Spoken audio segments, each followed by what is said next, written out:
Bonjour à tous, je m'appelle Nicolas Poirel, je suis professeur de psychologie à l'Université de Paris et pendant ces quelques minutes, je vais vous parler des enfants et des écrans en vous présentant quelques résultats scientifiques qui, comme vous allez le voir, vont parfois à l'encontre de ce que vous avez pu entendre sur le sujet.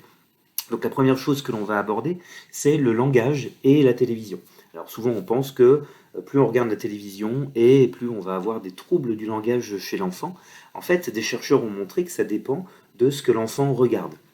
Par exemple, un enfant qui regarde beaucoup les Télétubbies, par exemple, va avoir 10 mots de vocabulaire en moins en moyenne par rapport à des enfants qui regardent Dora l'exploratrice, qui eux vont avoir 13 mots de vocabulaire en plus. Et les mêmes auteurs indiquent que, par exemple, des enfants qui regardent des dessins animés de Disney, eh bien, ne vont pas avoir de variation de vocabulaire par rapport aux autres. Donc en fait, on est dans une situation où on ne peut pas dire que la télévision est soit mauvaise ou bonne. En fait, on est entre deux, tout dépend de ce que va regarder l'enfant. C'est le même problème avec un résultat qui a été massivement diffusé, qui concerne le fait de regarder la télévision le matin. Il y a eu beaucoup de gros titres de journaux qui indiquaient que si les enfants regardent la télévision le matin, ils vont avoir des troubles du langage.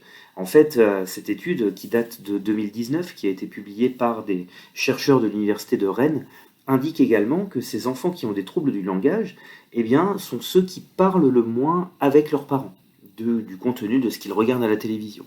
Donc en fait, plutôt que de se focaliser sur le fait de regarder la télévision le matin, ça pourrait être un souci pour le développement du langage, peut-être qu'un levier plus intéressant aurait consisté à conseiller aux parents de discuter de ce qu'ils regardent avec les enfants, en fait. Et d'ailleurs, quand vous lisez l'article dans son intégralité, vous vous rendez compte que, au niveau statistique, on a des seuils qui sont assez faibles, ce que l'on appelle des statistiques non corrigées. Et si vous faites une analyse statistique un petit peu plus poussée par rapport à tout ce qui a été fait dans l'étude, et vous vous rendez compte que finalement ce résultat n'est pas très robuste. On parle de robustesse des résultats en statistique. Donc regarder la télévision le matin, en fait, eh bien, c'est pas forcément le facteur sur lequel on aurait dû se focaliser. Mais bon, c'est ce qui a fait les gros titres. Donc en fait, voilà, gardez en tête que cette histoire de télévision, eh bien, tout dépend du contenu. Et il faut discuter avec ses enfants de ce qu'ils regardent. Et sachez également que le mieux, c'est quand même de regarder la télévision avec votre enfant. D'accord, je ne vous donne pas carte blanche pour regarder la télévision pendant autant d'heures que vous voulez, mais sachez que si vous regardez avec votre enfant, eh bien, là, vous allez basculer en ce qu'on appelle de l'attention conjointe. Vous allez décrire ce qui se passe dans le dessin animé, décrire les scènes, les personnages. Et là, ça va focaliser l'attention de l'enfant sur ce qui se passe et vous allez échanger avec lui. Et cette attention conjointe va pouvoir venir compenser certains effets qui peuvent paraître délétères de la télévision. Voilà, donc dans le même ordre d'idées, le temps pendant lequel on va regarder la télévision peut en effet avoir un lien avec les capacités attentionnelles des enfants. Donc ça, c'est encore quelque chose qu'on entend très fréquemment.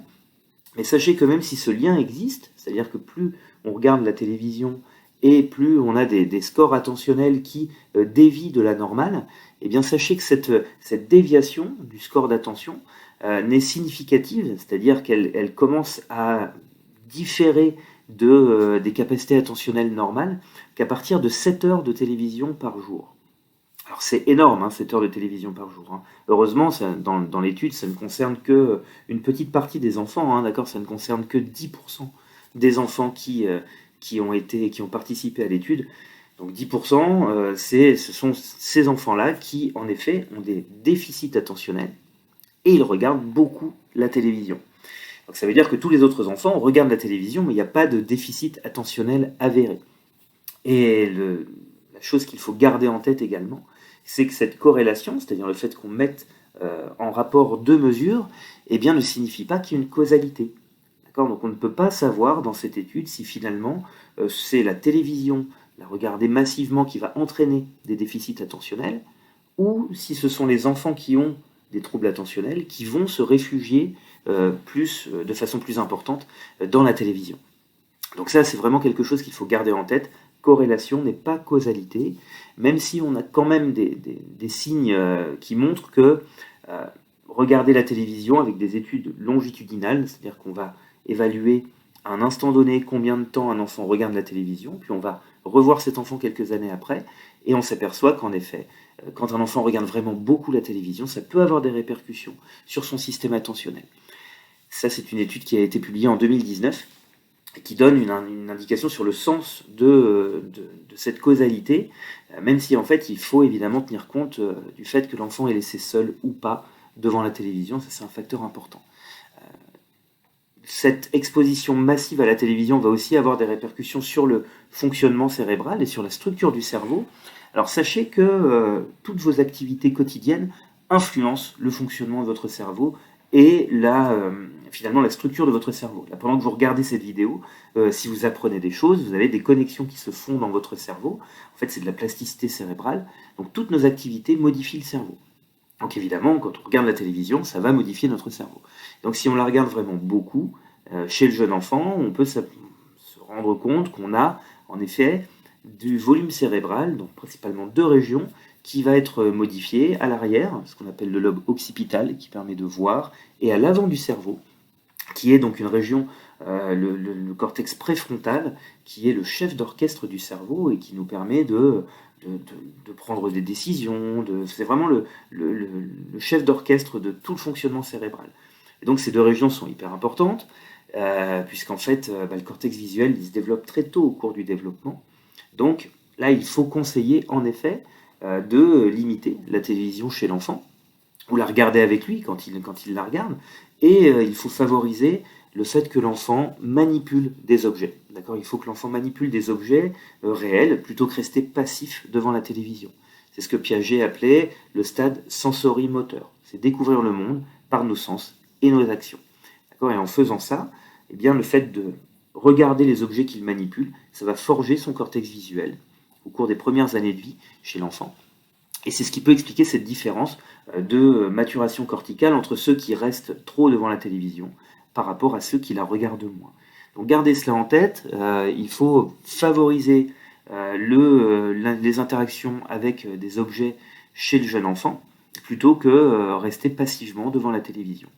Gardez à l'esprit également que c'est uniquement une exposition massive à la télévision qui peut entraîner des troubles attentionnels. Sachant qu'en 2021, donc il y a quelques mois, il y a une étude qui est sortie et qui a proposé de reprendre toutes les données qui ont été publiées par le passé, une cohorte entière d'enfants qui ont participé à des études précédentes. Et en fait, les auteurs ont réanalysé les résultats. Et ils ont fait des centaines de modèles statistiques différents. En fait, on peut analyser les données de plusieurs façons, des dizaines, voire des centaines de façons différentes. Et donc, ils ont proposé plus de 800 modèles d'analyse des données entre les capacités attentionnelles et le temps passé devant la télévision. Et sur toutes ces analyses, il y en a moins de 20% de ces analyses qui répliquent les résultats qui avaient été présentés précédemment, c'est-à-dire avec un lien entre les capacités attentionnelles et le temps passé devant la télévision. Donc encore une fois, il faut vraiment rester vigilant. Et vous voyez, cette étude-là qui est toute récente nous montre qu'il faut quand même relativiser et plutôt faire une pédagogie de l'utilisation des écrans, plutôt que, encore une fois, raisonner en tout ou rien, se dire que la télé est soit bonne, soit mauvaise, quoi. Et comme je vous l'indiquais, donc les écrans vont forcément modifier notre fonctionnement cérébral, et donc c'est ce qui se passe quand vous jouez à des jeux vidéo. Si vous jouez à des jeux, évidemment, ça va modifier le fonctionnement et la structure de votre cerveau, et contrairement à ce que l'on a pu entendre sur le fait que jouer à des jeux vidéo, ça allait avoir des conséquences dramatiques sur le développement du cerveau des enfants, eh bien, sachez que c'est normal quand vous jouez à un jeu que le cerveau soit modifié. Ça ne veut pas dire que c'est forcément quelque chose de dangereux. C'est ce qui se passe par exemple avec Super Mario. Vous avez ici une étude qui a été publiée en 2014 qui montre que lorsque, là ce sont des adultes, parce qu'en fait on va évaluer le développement des capacités cérébrales avec les heures de jeu passées à jouer, donc au niveau de l'éthique, on fait ça plutôt avec des adultes qu'avec des enfants. Et donc ces adultes qui vont jouer régulièrement, donc pendant 2 mois, au jeu Super Mario, eh bien, vous voyez à droite les modifications de structure du cerveau qui vont survenir suite à des heures passées devant ce jeu vidéo. Et en fait, on s'aperçoit que c'est, dans ce cas-là, un réseau de stratégies visuospatiales qui va se développer, lié au fait que, quand vous jouez à ce jeu, vous êtes à la place du personnage, ce que vous voyez dans la, la petite image du haut. Et vous avez également une vue de survol, en fait, en allocentré, hétérocentré, au-dessus, une vue du dessus, une vue de la carte du jeu, qui fait que vous allez jongler entre les deux représentations spatiales et ça va modifier finalement votre structure cérébrale. Également des différences au niveau des aires du cervelet, qui est lié au fait que vous utilisez la manette régulièrement. Donc ces modifications cérébrales, elles sont normales en fait. C'est normal avec l'expertise d'avoir des modifications de structure cérébrale. Et dans ce cas-là, contrairement à ce que l'on a pu entendre, jouer à Super Mario ne vous aide pas simplement à devenir bon à Super Mario, ça peut vous aider également à mieux vous repérer dans l'espace. C'est ce que montre cette évolution des structures cérébrales avec l'expertise de ce jeu vidéo. Et donc là, on arrive au dernier point que je voulais aborder avec vous aujourd'hui, c'est le fait qu'on a entendu dire que jouer à des jeux vidéo, en particulier des jeux qui se placent à la première personne, pouvait entraîner des pathologies comme la schizophrénie. Alors ça, c'est faux. En fait, les personnes qui indiquent cela, en fait, ont mis en rapport deux études qui n'ont rien à voir l'une avec l'autre. Dans la première étude, c'est celle que je vous ai présentée. Le fait de jouer à Super Mario, ça va modifier une structure cérébrale qui s'appelle l'hippocampe. Et en fait, il y a une autre étude qui a été publiée en 2017 qui a montré que des patients schizophrènes, par rapport à des patients volontaires sains, le groupe contrôle, eh bien, ont cette structure de l'hippocampe qui diffère des patients schizophrènes. Et donc, le raccourci beaucoup trop rapide et erroné, c'est le fait de dire que jouer à Super Mario modifie l'hippocampe.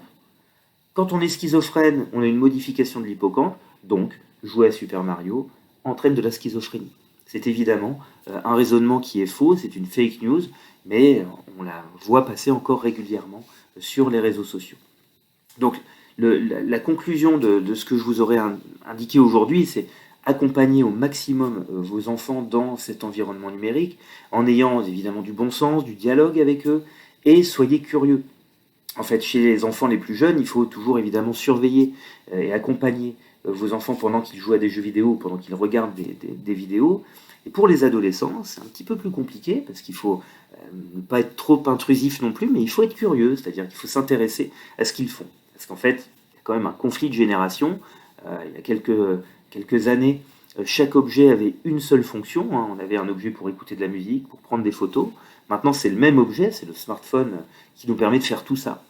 Donc c'est normal que les ados utilisent beaucoup leur smartphone, et quand ils font des jeux vidéo, eh bien intéressez-vous au type de jeu auquel ils jouent, et vous verrez qu'il y a certains jeux qui prennent plus de temps que d'autres, et ça vous évitera certains conflits.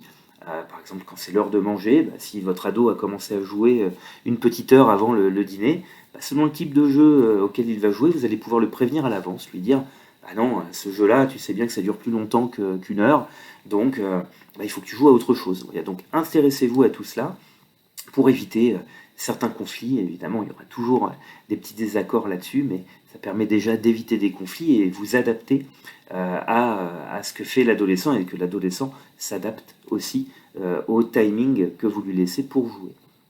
Et si ce thème vous intéresse, je vous conseille un livre que j'ai écrit il y a quelques mois sur le sujet, qui s'appelle « Votre enfant devant les écrans ». Et vous aurez les résultats scientifiques comme ceux que je viens de vous présenter. Il y en a évidemment beaucoup d'autres présentés dans cet ouvrage, et donc j'espère que vous pourrez aller plus loin en découvrant cet ouvrage. Je vous remercie pour votre attention.